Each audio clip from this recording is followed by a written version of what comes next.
ప్రియమైన దేవుని వారలారా, లోక రక్షకుడైన క్రీస్తు నామములో మీకు సర్వశుభములు కలుగును గాక.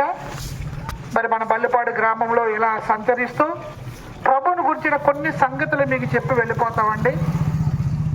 మరి మీరు చక్కగా ఆలకిస్తారని ప్రేమతో కోరుతున్నాము. ఈ భూమి మీద పుట్టిన ప్రతి మనిషి కూడా శరీరాన్ని ధరించుకుని అమ్మ కడుపులో నుంచి వస్తున్నారు. మరి ఈ శరీరాన్ని ధరించుకున్న మనిషి ఈ శరీరాన్ని నమ్మొచ్చని మనం ఆలోచిస్తే నమ్మలేం ప్రియులారా. ఈ శరీరానికి భయపడే ప్రతి ఒక్కరు ఉదయం లేచి సాయంత్రం వరకు కష్టపడి తెచ్చిన డబ్బులతో గంటలో వంట చేసి పావు గంటలో దీనికి ఎట్టినా ఆ వంటలో అది ఉప్పు ఎక్కువైనా కారం ఎక్కువైనా తినడానికి మొరాయిస్తూ గొగ్గోలు పెడుతూ కేకలు వేస్తుంది వండిన వారిని. ఇది మగవారికే కాదండి, ఆడవారికి కూడా ఉంటుంది. ఎవరికైనా నచ్చితేనే కదా తినేది.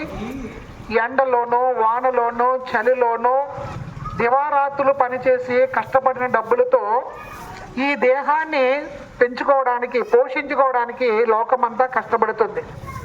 సామాన్యుడి నుండి శాస్త్రవేత్త వరకు, కడుపేద నుండి ధనవంతుడి వరకు ప్రతి ఒక్కరూ కూడా ఈ జనడి పొట్టును నింపుకోవడానికే కష్టపడుతూ ఉన్నారని చెప్పక తప్పదు.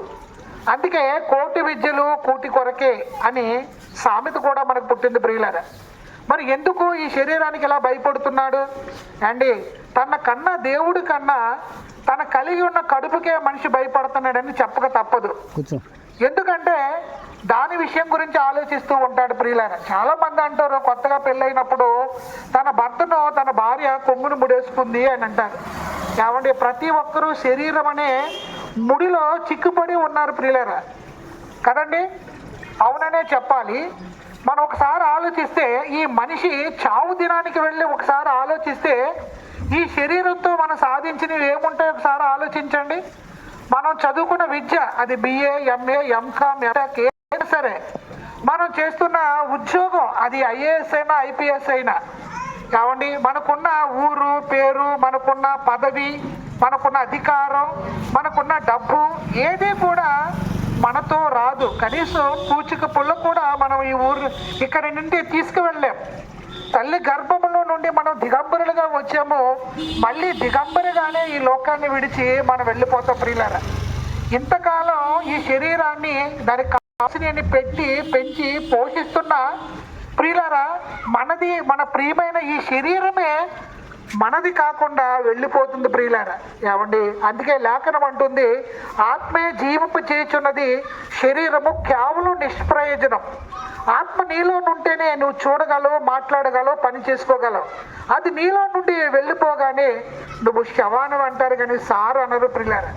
చూడండి, ఒకసారి ఎవరైనా రాజు అనే వ్యక్తి చనిపోయినప్పుడు వారి దగ్గరికి వెళ్ళి మనం ఏమంటారు, వారి ఇంటికి అప్పుడు వారు అంటారు, రాజు ఇక మనకి లేడండి, వెళ్ళిపోయాడండి అంటాం. మరి ఎదురుగుండా ఉన్న ఆయన ఎవరు అంటే ఆయన శవం, ఆయన రాత్రే వెళ్ళిపోయాడు, లేడు అంటారు ప్రియులారా. అందుకే మనం పెట్టుకున్న పేరు మన శరీరానికి కాదని అది ఆత్మకని మనకు తెలుస్తుంది ప్రియులారా. ఎలా చెప్పగలం? డాక్టర్ గారి దగ్గరికి వెళ్ళి నా కన్ను బాగోలేదండి, నా చెవు బాగోలేదండి అని చెబుతూ ఉంటా. అంటే నేను వేరు, నేను ధరించుకున్న శరీరం వేరు అంటున్నారు ప్రియులారా. ఈ శరీరానికి చిన్న రోగం వస్తే ఇదిగో గల్లీ నుంచి ఢిల్లీ వరకు అవసరమైతే విదేశాలలోకి వెళ్ళి డాక్టర్ గారిని బ్రతిమలాడి అవసరమైతే వేరే వారి శరీరంలో ఉన్న అవయవానన్నా తీసి మాకు పెట్టి మమ్మల్ని బ్రతికించంటారు. చూసారా ప్రియులారా? ఆత్మే జీవింపు చేస్తుంది, శరీరం నిష్ప్రయోజనం. అంటే ఇది చనిపోయిన జంతువు కన్నా విలువ ఉంటుంది, దాన్ని అమ్ముకుంటాడు మాంసంగా. కానీ చనిపోయిన మనిషికి విలువ ఉండదు ప్రియులారా. అప్పుడు దాకా ఊరు పెద్దగా ఉన్నా, ఆ ఊర్లో పలుకుబడి ఉన్నా, ఆస్తిపాస్తులు ఉన్నా, వెండి బంగారాలు ఉన్నా అన్నీ కూడా తన చావుతో అన్నీ విడిచిపెట్టి వెళ్ళిపోవలసిందే. మరి ఈ 3 ముచ్చటి కోసమైనా మనిషి పాకులాడేది? ఇంతేనా ఈ మానవ జీవితం అని ఒకసారి ఆలోచిస్తే, అంటే మనిషికి మరణం ముగింపు కాదని ఎవరికి తెలియండి. అందరూ ఏమనుకుంటారంటే ఈ మరణంతోనే మనిషి జీవితం అనుకుంటున్నారు. అది అంతం కాదు, ఆరంభమని బైబిల్ చెప్తుంది ప్రియులారా. అందుకే మొన్నైనది అంటే ఈ దేహం మట్టి నుండి చేసిన శరీరం మట్టిలోకి వెళ్ళిపోతుంది, ఆత్మ తాను దయచేసిన దేవుడి వద్దకు మరల వెళ్తుంది. చూసా ప్రియులారా?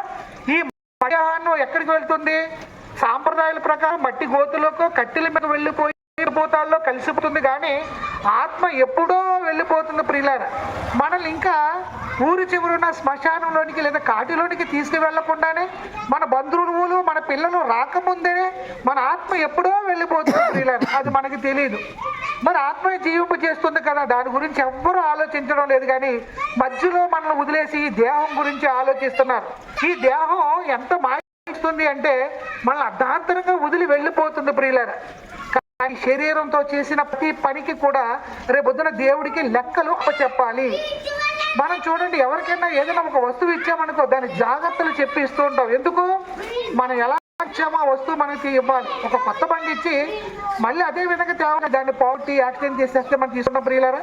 కానీ దేవుడు నరులను యథార్థవంతులుగా పుట్టిస్తే ఈ భూమి మీద వివిధ తంత్రాలు కల్పించుకుని మనిషి పాపిగా మారినప్పుడు, పాపం వల్ల వచ్చి మరణమైనప్పుడు